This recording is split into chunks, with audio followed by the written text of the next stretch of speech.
आध्यात्मिक पथ की कहानी सुनने वाले सभी श्रोतागणों को जय श्री राधे, जय श्री कृष्णा। हिंदू सनातन धर्म में हवन कुंड का एक अद्भुत ही महत्व है। हवन कुंड आहुतियों के लिए बनाया जाता है, लेकिन हवन कुंड की आहुतियों का उद्देश्य अलग अलग हो सकता है। हवन कुंड के महत्व को उजागर करेगी मेरी एक ये प्राचीन कहानी। प्राचीन काल में एक बहुत बड़ा राज्य था। उस राज्य में धन की निरंतर कमी बनी रहती थी। राज्य में कोई श्रेष्ठ राजा तो नहीं था। हाँ, छोटे मोटे जमींदार अपने अपने स्तर पर राज्य किया करते थे। राज्य के अंदर आने वाले सभी लोगों की व्यवस्था निरंतर बदतर होती जा रही थी। गरीबी की वजह से लोगों का दैनिक जीवन में समस्या उत्पन्न होने लगी। खाने पीने की चीजों की भारी कमी आ चुकी थी, जिसकी वजह से लोग कीड़े मकोड़े, सांप और बिच्छू तक खाने लगे थे। एक रात एक बुजुर्ग सड़क पर तड़प रहा था।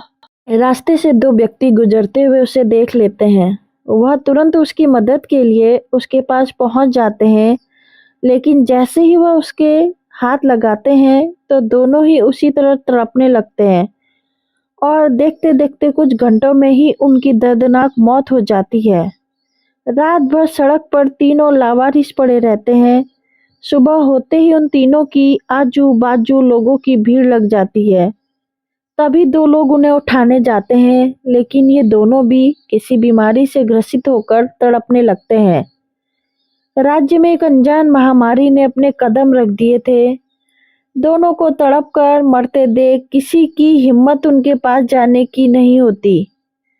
सभी घबराकर इधर उधर भागने लगते हैं। प्राचीन काल में राज्य के गांवों में वैद्य हुआ करते थे। संयोग से पास ही एक वैद्य जी की कुटिया थी। सभी वैद्य जी के पास जाकर मरे हुए लोगों की जानकारी देते हैं। वैद्य जी भागते हुए उसी स्थान पर पहुंच जाते हैं जहां वह मृत अवस्था में पड़े थे। महामारी के चलते वह उनके नजदीक नहीं जाना चाहते थे। तीनों का शरीर काला पड़ चुका था, जिसमें वैद्य जी को आभास हो रहा था कि यह कोई जहरीली वायु का प्रभाव है, और हो न हो यह वातावरण को प्रदूषित हो रहा है। वैद्य जी सभी को अपना चेहरा कपड़े से ढकने को कहते हैं। महामारी अपरिचित थी, जिसके बारे में अभी तक किसी का कोई भी जानकारी नहीं मिली है। वैद्य जी शास्त्रों की मदद से इस महामारी के उपचार का पता लगाने की कोशिश करते। उन्हें शास्त्रों में एक जगह प्रदूषित वायु को शुद्ध करने के लिए हवन कुंड का जिक्र मिलता है, जिसमें बताया जाता है कि वायु में तरह तरह के विषाणु विद्यमान होते हैं, जिन्हें नष्ट करने के लिए विभिन्न प्रकार की लकड़ियों से हवन किया जाता है, जिसके प्रताप से वायु में उत्पन्न विष पृथक हो जाएगा और वायु प्रवाह पुनः निर्मल होने लगेगा। धीरे धीरे करके कई गांवों में से इसी तरह इंसानों और जीव जंतुओं के मृत्यु की खबर आने लगी। आम लोगों में खलबली मच चुकी थी। सभी का जीवन वायरस से प्रभावित हो रहा था। गांव के मुखिया सभी को इकट्ठा करके एक सभा लगाते हैं। संकट की इस घड़ी में चर्चा के लिए वैद्य जी भी आमंत्रित किया जाता है, ताकि उनसे इस महामारी से लड़ने का उपाय पूछा जा सके। वैद्य जी ने शास्त्रों की सहायता से यह तो पता लगा लिया था कि वायु को शुद्ध करने के लिए हवन करना उपयुक्त होगा, लेकिन उन्हें इस वायरस को नष्ट करने के लिए किस पेड़ की लकड़ियों का इस्तेमाल किया जाएगा, यह वैद्य जी नहीं जान पाए थे। वैद्य जी के सामने बहुत बड़ी दुविधा थी। तभी उन्होंने संपूर्ण जानकारी नहीं थी, इसलिए वह गांव के मुखिया से खुलकर सब कुछ कह देते थे। सभी सोच में पड़ जाते हैं। अचानक गांव के मुखिया वैद्य जी से कहते हैं, क्यों न हम हवन कुंड में इस्तेमाल की जाने वाली सभी लकड़ियों का एक समूह बनाकर हवन करें। वैद्य जी बोले, मुखिया की यह सलाह अच्छी लगती है। वह शास्त्रों में बताई गई सभी लकड़ियों को लाने का कार्य गांव वालों को सौंपते हैं। कुछ लकड़ियां तो आसानी से प्राप्त हो जाती हैं, लेकिन कुछ ऐसी दुर्लभ लकड़ियां भी थी जिन्हें प्राप्त करने के लिए पहाड़ की ऊंचाइयों तक जाना पड़ेगा। जिसके लिए बहुत समय लगेगा। तभी वैद्य जी को एक विचार आता है, यदि पहाड़ के ऊपर जाकर हवन किया जाए तो आसपास के सारे गांव की जलवायु शुद्ध होगी, जिससे और भी अति शीघ्र समस्या का समाधान होगा।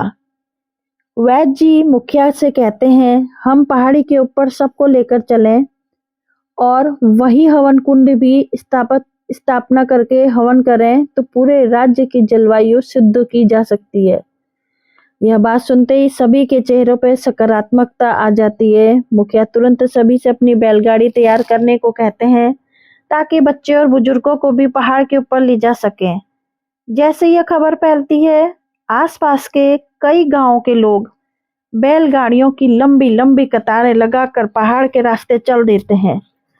पहाड़ के ऊपर चलते ही एक विशाल गड्ढा खोदा जाता है, जिसके लिए कई लोगों की मेहनत लगती है और 12 घंटों के बाद एक हवन कुंड का निर्माण हो जाता है। गांव की आधी आबादी पहाड़ के ऊपर आ चुकी थी। सभी हवन कुंड की सामग्री इकट्ठा करने लगे थे, लेकिन लकड़ियां हवन कुंड में रखना एक चुनौतीपूर्ण कार्य था, क्योंकि हवन कुंड इतना विशाल था कि 5 हाथी भी समा जाए। हवन कुंड के अंदर कई तरह लोग उतरकर लकड़ियां व्यवस्थित करने लगते हैं और जैसे ही कार्य पूर्ण हो जाता है तो वैद्य जी नीचे उतरकर कुछ मंत्रों के उच्चारण के साथ अग्नि प्रज्वलित कर देते हैं। कुछ ही क्षणों में आग का रूप विकराल हो जाता है और हवन कुंड की आग का धुआं धीरे धीरे वातावरण में फैलने लगता है। धुएं से लोगों को सांस लेने में परेशानी महसूस हो रही थी, लेकिन हवन कुंड का धुआं लोगों की श्वास नली को पवित्र कर रहा था। इस हवन कुंड की आग कई दिनों तक धधकती रही, जिससे राज्य के सभी गांवों से महामारी का वायरस नष्ट हो जाता है।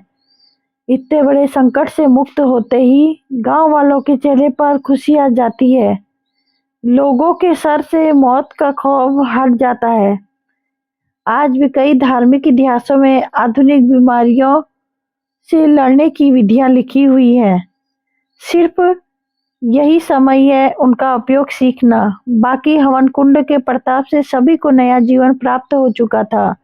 जीव जंतु और मनुष्य सभी खुलकर हवा में सांस ले पा रहे थे। इस घटना के बाद घर में हवन कुंड की स्थापना हो गई और आज भी घरों में रोजाना यह प्रथा चली आ रही है। जय श्री कृष्णा, जय श्री राधे। कहानी पसंद आई तो जरूर